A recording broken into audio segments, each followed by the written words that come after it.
और एक सिनेमा को बेहतर करने के लिए अपने भोजपुरी भाषा को बड़ा करने की एक कोशिश जो हम लोग को संघर्ष 2 से एक उम्मीद है कि जिस तरह साउथ ने अपने आप को प्रेजेंट करके और बड़ा किया, तो हम भी कोशिश में है कि हमें भी ऑडियंस, अगर हम बेहतर सिनेमा दे रहे हैं, अगर वैसा ही प्यार हमें भी मिले तो हम भी 100 करोड़ की सिनेमा बनाने के क्लब में शामिल हो। ना 100 तो कम से कम 50 का तो बनाए।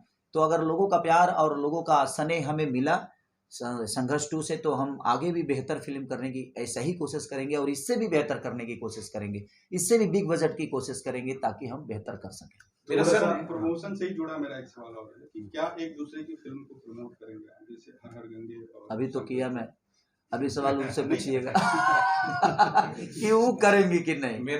हमने तो किया कि भाई उनको भी देखिए मुझे भी देखिए, अभी सवाल उनसे करिएगा जिस दिन वो आएंगे। जैसे अक्षय कुमार ने किया कि अपनी फिल्म में गदर 2 का गाना गाया, वैसा कुछ ऐसा कुछ करके ऑडियंस को अपील करें कि आप हमारी देखिए। और गाना पता नहीं है ना उनकी पिक्चर का गाना अब उन गाना पता होता तभी गा देता मैं। वो वैसा होता नहीं है।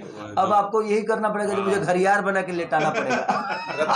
मेरा आपसे सवाल है, क्या बीच का रास्ता निकल सकता है? शायद अगर हर हर गंगे के जो मेकर्स हैं आपसे साथ कांटेक्ट करें कि डेट ऊपर नीचे करें, ऐसा कुछ बीच का रास्ता निकल सकता है? मैंने बताया ना आपको कि एक शहर में जो है कोई एक थिएटर है नहीं, तो उनको दूसरी थिएटर या हमको दूसरी थिएटर मिलेगी, तो बहुत सिंपल है।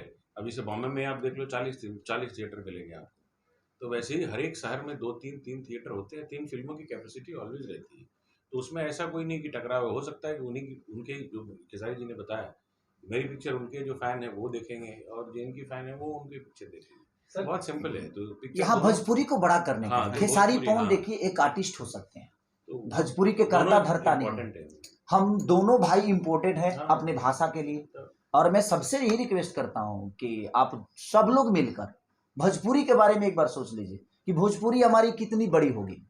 सिर्फ खेसारी और पवन के बारे में हम सोचेंगे तो हमारी भोजपुरी बड़ी नहीं होगी, क्योंकि एक यहाँ एक परिवार का और एक इंसान की बात नहीं है, यहाँ भोजपुरी की बात है। तो यहाँ खेसारी नहीं है, यहाँ पवन सिंह नहीं है, यहाँ एक भाषा है जिस भाषा को हम और सबका सबकी माँ है वो, तो हम एक माँ के लिए सोचकर उस सिनेमा को देखकर और एक बड़े कायनात पर और दुनिया में एक मैसेज छोड़े कि नहीं भोजपुरी की फिल्म अच्छी बनती है तो हम उसको प्यार देते हैं।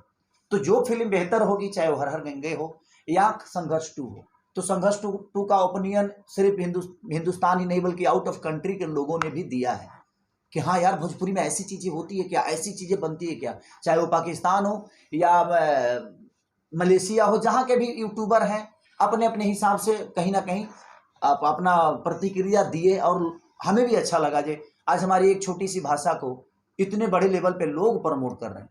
तो संघर्ष 2 के लिए तो मैं किंतु परंतु है नहीं, लेकिन मैं सारी फिल्मों को कहूँगा कि जो भी फिल्में बन रही है बेहतर, हम कलाकार हैं और हमें ईमानदारी से अपना काम करना चाहिए। और मैं सब ऑडियंस से भी यही बोलूँगा कि अगर कोई भाषा की बेहतर सिनेमा हम कर अगर आपको प्रेजेंट कर रहे हैं या आपके थाली में परोस रहे हैं, तो कोशिश करिए कि अगर वो स्वादिष्ट है तो भरपेट खाइए उसको, और भरपेट खाकर और दुनिया को बताइए कि हमारे यहाँ का भोजन बहुत स्वादिष्ट है। संघर्ष 2 को ट्रेलर देखने के बाद में जो भूख बढ़ी है दर्शकों की, सर ये आपसे भी सवाल होगा, तो जो भी जितने भी 2 पार्ट्स आए सारे के सारे ब्लॉकबस्टर साबित हो रहे हैं। थोड़ा सा मैं आगे बढ़ रहा हूँ क्योंकि लोगों की डिमांड, आपको ये अब आकलन हो गया होगा ये कहानी बढ़ानी चाहिए, आगे पार्ट 3 भी लाना चाहिए, ऐसी कुछ चल रहा है दिमाग में? लोगों का प्यार अगर ऐसे ही मिलता रहा तो हम 5 तक 6 तक 7 तक जाएंगे, क्योंकि हमारे पास स्कोप है, ऐसा नहीं है कि उसके आगे कहानी नहीं है। देखिए कहानी इस धरती पे बाप पैदा होता है, उसके बाद बेटा तो पैदा होता ही है, बेटा के बाद बेटे का भी बेटा होता है, उसका भी बेटा होता है। तो जब एक परिवार बढ़ता है, उसी तरह कहानियां हैं हमारी। जब परिवार बढ़ता है तो सबके खान पान अलग होते हैं, रहन सहन अलग होते हैं, आना जाना अलग होता है, शहर अलग होते हैं। तो दुनिया में हर उस कहानी के पीछे एक परिवार होता है और परिवार एक सिनेमा है और सिनेमा परिवार की तरह ही चलता है। तो अब इसलिए अगर लोगों का प्यार और स्नेह ऐसे ही मिलता रहा, इसको उम्मीद से ज़्यादा मिला, तो इसका सीक्वल फिर से एक और भी बहुत ज़्यादा एक्साइटनेस होती है हर पिता को। इस फिल्म के साथ आपकी सुपुत्री भी डेब्यू कर रही है, तो कितनी ज़्यादा खुशी है और क्या आप भी हम सभी की तरह उत्साहित है एक बड़े स्क्रीन पर अपनी बिटिया को एक बढ़िया सा अभिनय करते देखते? देखिए सबसे बड़ी बात कि एक पिता की खुशी उनके बच्चों में ही होती है, अपने काम के अलावा और हमारे काम के हिस्सा हमारी। देखिए हर सिनेमा में हम कृति को तो नहीं रख सकते, क्योंकि उसके लेवल की कहानी होगी तभी हम उसको प्रेजेंट कर सकते हैं। और हम लोग हर जगह देखें, लेकिन सर का था कि नहीं कृति करेगी तो अच्छा करेगी, और मुझे लगता है कि उसने मुझसे भी बेहतर एक्टिंग किया। जो क्लाइमेक्स में उसने किया है, मैं खुद ही जब मैं डबिंग कर रहा था तो उसको देखकर मैं 4 घंटे डिस्टर्ब रहा, 4 घंटे तक डबिंग नहीं कर पाया। इतनी अच्छी परफॉर्म, इतनी प्यारी परफॉर्म उसने किया है, क्योंकि वहाँ पे मैं एक ऑडियंस के तौर पे और एक पिता के तौर पे जब देखा तो मुझे लगा जो यार ये मेरा खून है और इतना मुझसे भी अच्छा एक्टिंग किया इसने। तो मैं एक पिता के लिए उससे बड़ी खुशी नहीं हो सकती, उसका औलाद उससे बेहतर करे। हम सब पिता, आप भी किसी दिन आप पिता होंगे या पिता बनेंगे, तो हमारी खुशी और हमारी ऊर्जा हमारे पुत्र और बच्चे ही होते हैं। हम अपनी उम्मीद अपने बच्चों से ही करते हैं। अगर उम्मीद पे वो चीज़ें खड़ी है तो फिर उस बाप के लिए बहुत बड़ी सौभाग्य होती है। कैसा सर, अब फाइनली तो पिक्चर रिलीज होने आई है, एक बार दर्शकों को बताइए सर, इसकी शूटिंग बाहर विदेश में कहाँ कहाँ हुई और कितनी कुछ पराग सर ने आपसे मेहनत कराया, क्या कुछ चेंज कराया, क्या कुछ नया उसमें आपको सीखने को मिला और दर्शक क्या कुछ नया देखने वाले हैं? या फिर कोई एक ऐसा किस्सा पराग सर को लेकर के जो आपको पराग सर को लेकर के किस्सा नहीं है सर, किस्सा इनको लेके है। बताइए ना। जब वो बाइक जो पानी में चलती है ना, और उसका क्या नाम, क्या नाम, जेट स्की ये जो बोल रहे हैं क्योंकि हम बोलेंगे तो हमको 3 दिन सीखने में लगेगा वो, इससे हम ज़्यादा इंग्लिश वाले शब्द पे जोर नहीं देते हैं। हाँ, तो उसको चलाने के लिए ये भी निकल चुके थे और हम भी करीब करीब, इनका जिद था कि मुझे करना है। और विदाउट फाइट मास्टर 30,000 गहरा फीट पानी में उतरना एक, अब जब भी मैं कभी देखा नहीं, चलाया नहीं। एक बार गोवा गया था तो देखा था, चलाया नहीं। तो अब उसमें उतरना कितना डिफिकल्ट होता है, क्योंकि मैंने तो एज एन डायरेक्टर हाथ ऊपर खड़े कर दिए थे कि सर विदाउट एक्शन डायरेक्टर मैं एक सुपरस्टार को इतने बीच समंदर में नहीं झोंक सकता। लेकिन सर का एक जिद था, कॉन्फिडेंस था रत्नाकर जी का। उसके बाद में जो है वो किस्सा सुनिए। तो मुझे लगा जो एक बार मैं कोशिश करने में क्या जाता है, तो मैं बोला कि भाई कैसे स्टार्ट होती है, कैसे ही चलती है, बता दे एक बार। तो वो करीब 5 से 7 मिनट में मुझे थोड़ा सा सिखाया समुंदर में। उसके बाद ये हाथ उठा के अपना सब टहल रहे थे कि नहीं कुछ होने वाला तो है नहीं, उनका जिद है, उतर जाते हैं, क्या फर्क। मैं भी यही सोच के उतरा। अचानक से मैं चलाने लगा तो मुझे मजा आने लगा, यार तो बड़ा प्यारा बाइक है यार। पहले तो हम लोग नाव में थे, हमारा कैमरामैन जो है प्रिंस भाई जो है वो कैप्चर कर रहे थे, और अचानक ये ऐसा चलाने लग गए 5 मिनट में ही नीचे कि ये आउट चले गए। ये कैमरा से आउट चले गए, कैमरा के ब्लॉकिंग से, फ्रेम से आउट चले गए। तो कैमरामैन और हम लोग डोलती हुई नैया में ढूंढ रहे कि भाई हीरो कहाँ है, हीरो कहाँ है। तो हीरो तो ड्रोन में, हीरो पूरा जेट स्की चला रहा है, पीछे सारे लोग जो है वो गुंडे फॉलो कर रहे हैं। तो हुआ क्या था कि वो मेरे दिमाग में था कि मैं शॉट मुझे पिक्चर में चाहिए।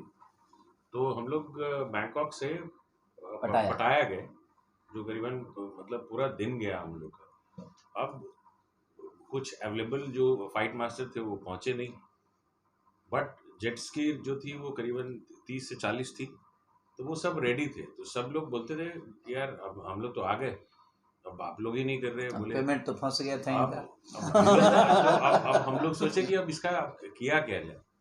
फिर तो जेट स्की जो चलाते हैं वो बड़े एक्सपर्ट होते हैं, बहुत बहुत स्पीड में रहते हैं और ऑलवेज सेफ गार्ड भी रखते हैं। बोले आर्टिस्ट कौन है? तो मैंने बोले हैं वो देखिए वो उधर खड़े हैं। बोले अच्छा, वो देखने में तो स्मार्ट लग रहे हैं, मतलब बॉडी बिल्डिंग अच्छा है, वो तो कर लेंगे। फिर उसके बाद जो है 5 बोट और ली कि हम लोग थोड़ा साइड में रहते। तो एक बोट पे मैं, एक बोट पे कैमरा, 2-3 बोट पे सेफ गार्ड, सब अलग अलग, जिनको बताया नहीं था।